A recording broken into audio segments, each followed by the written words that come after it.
de l'histoire du baptisme, je vais m'attacher maintenant à retracer en quelques lignes l'histoire de la Fédération évangélique baptiste, mais cette fois-ci en Guadeloupe. Pour parler un petit peu de l'arrivée du mouvement baptiste et de ses acteurs en Guadeloupe, nous allons commencer à partir de 1964, où 3 familles missionnaires américaines et un pasteur métropolitain vont arriver dans le pays.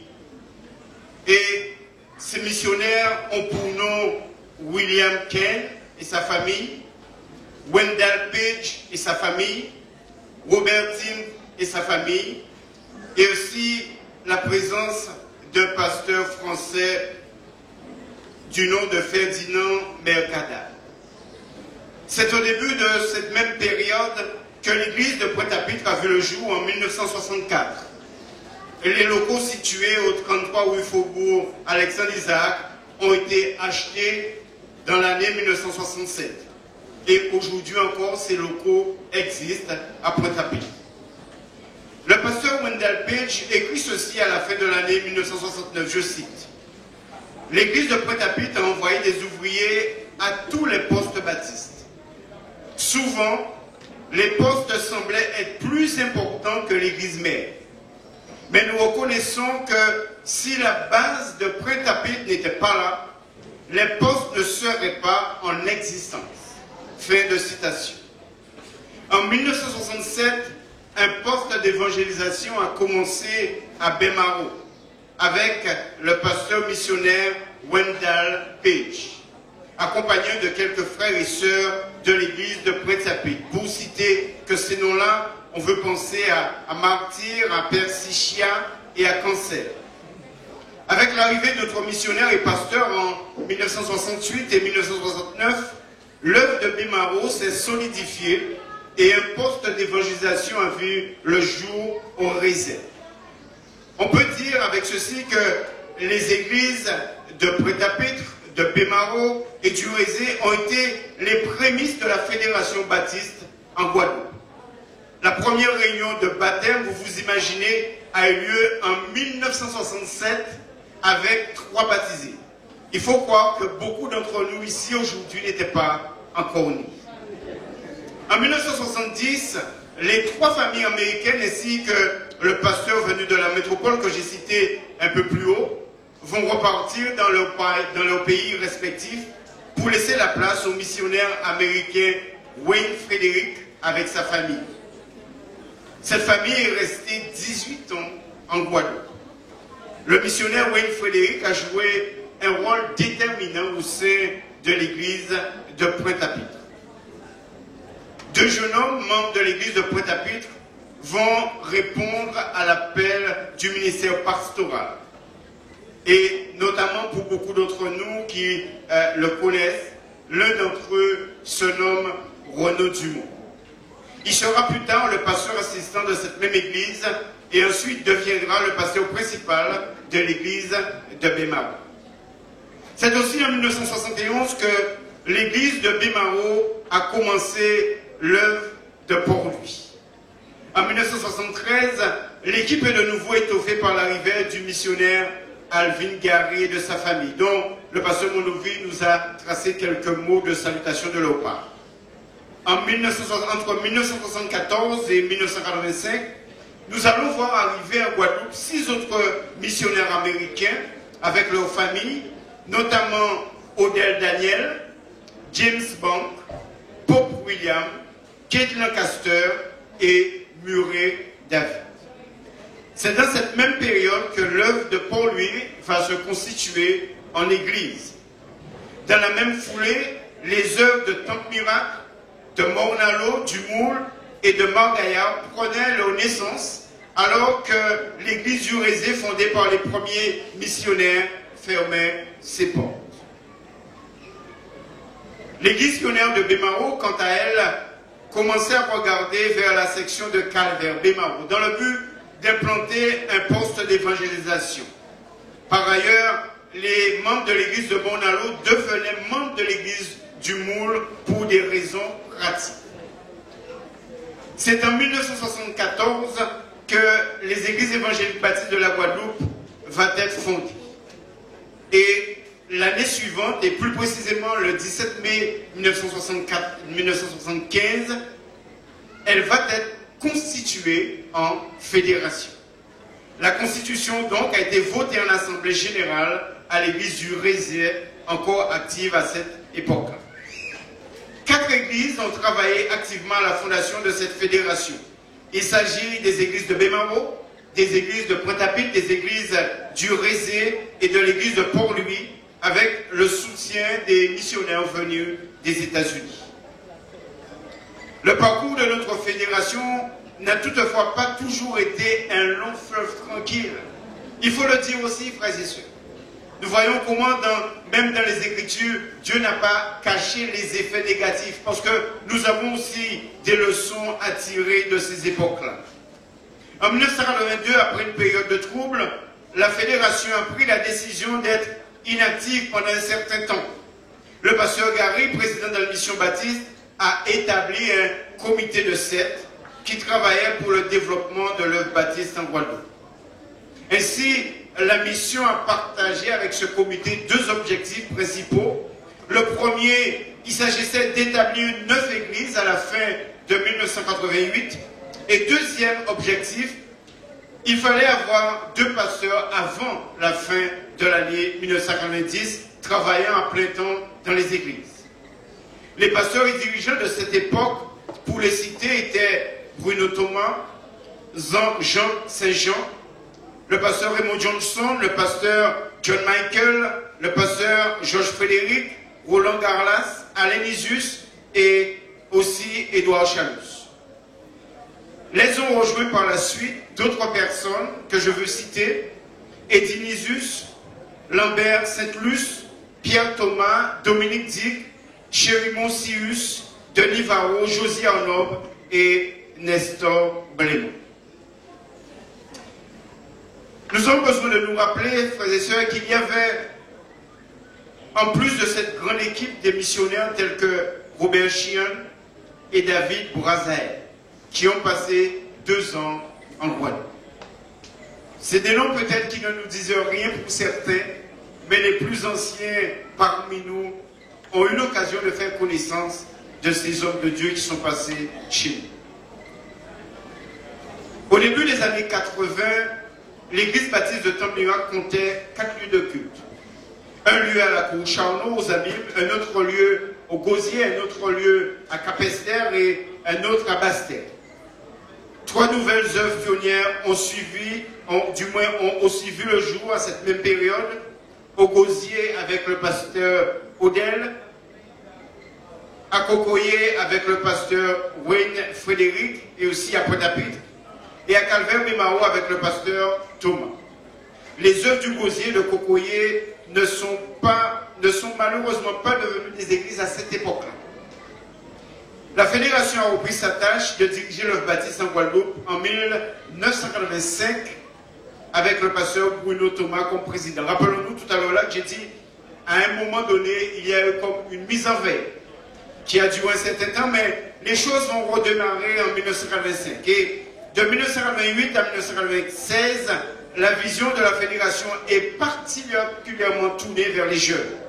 C'est à cette époque qu'on voit alors des camps organisés en vue de la consolidation spirituelle, morale et sociale de la jeunesse. Et pour rappel, nous avons eu beaucoup l'occasion d'aller à Capester, au centre évangélique, et beaucoup de jeunes ont pris naissance spirituellement là, mais entre parenthèses, beaucoup de jeunes aussi ont connu leur époux et leur épouse à cette époque-là. Et béni soit l'Éternel, beaucoup d'entre eux peuvent témoigner de cela aujourd'hui.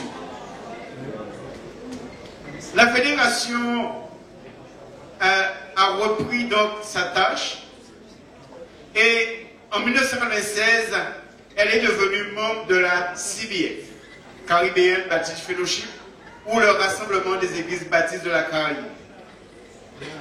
Elle a ainsi établi également une charte de travail avec la Fédération Baptiste de France. Et beaucoup d'entre nous se rappellent ce moment joyeux où nous avons signé une charte de partenariat. Et à cette époque, le pasteur Léon Meneau était secrétaire général de la Fédération des Églises Baptistes de France. Charte qui s'est signée à l'église de Pointe-à-Pitre, 33 rue Foucault Alexandre Isaac.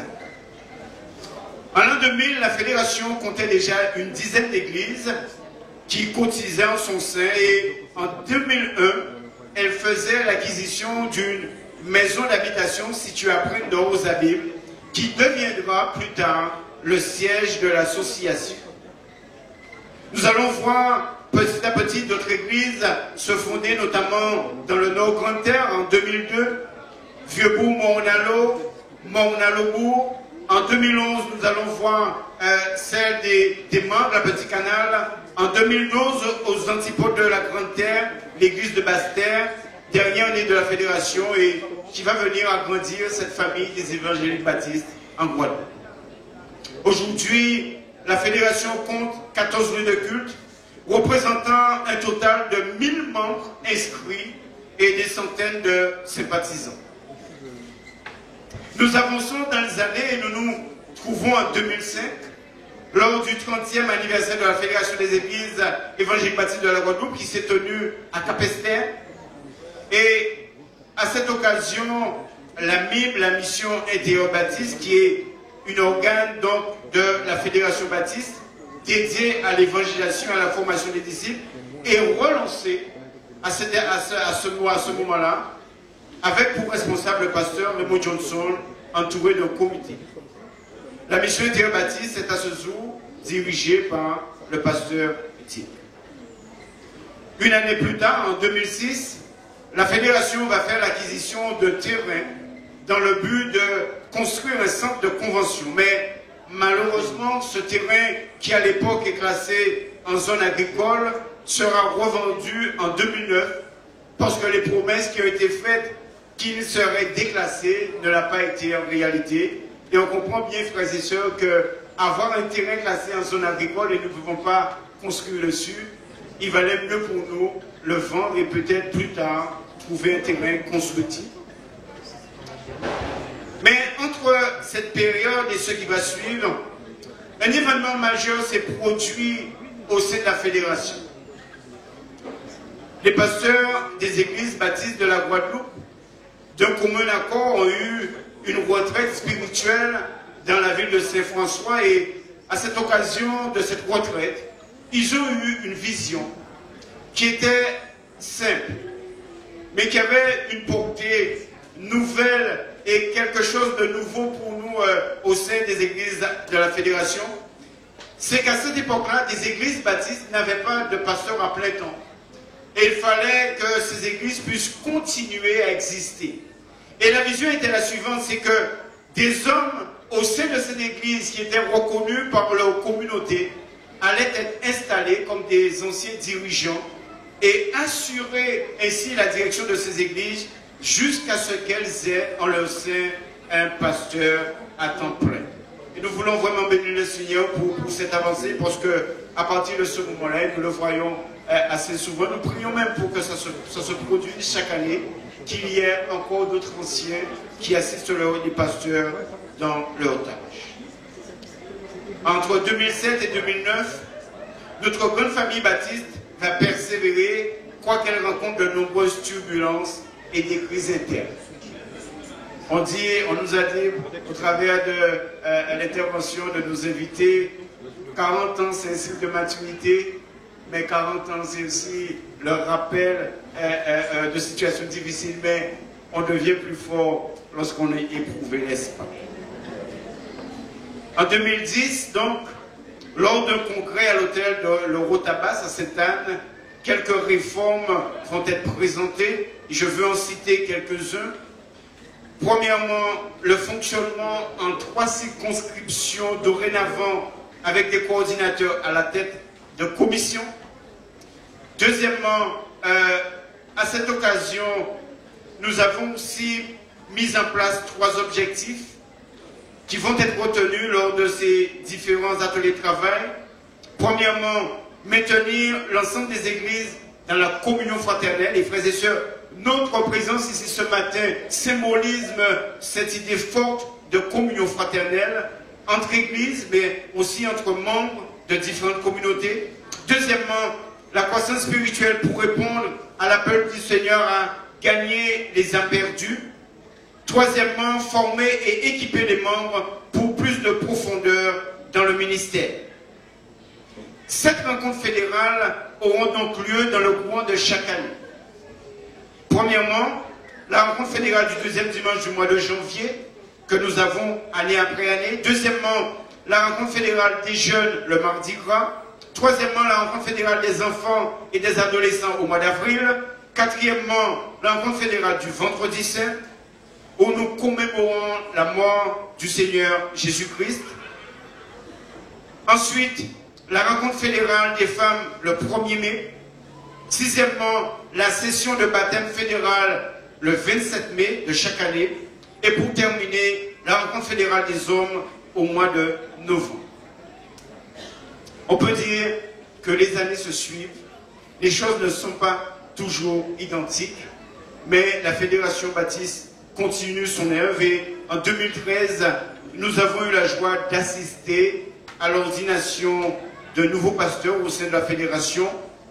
Alain Magoudou, établi comme responsable et leader spirituel de l'Église Baptiste de Bémaro. En 2014, nous avons eu des pourparlers avec le CNEF pour que nous puissions, en tant que fédération, adhérer au Conseil national des évangéliques de France.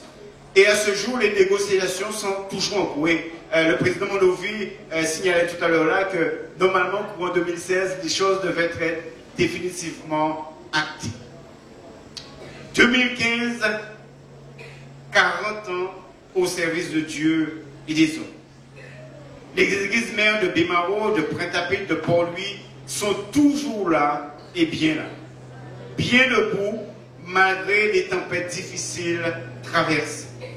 Les objectifs fixés pour 2015 étaient 20 lieux de culte. Aujourd'hui, nous en avons atteint 14, ce qui montre que nous avons encore du travail et du pain sur la planche. Quelqu'un disait, seuls sont perdus d'avance les batailles qu'on ne livre pas. Alors, s'il faut gagner des batailles, il faut que nous puissions les livrer. Quelqu'un d'autre a dit, il n'y a pas de vent favorable pour qui ne connaît pas son port.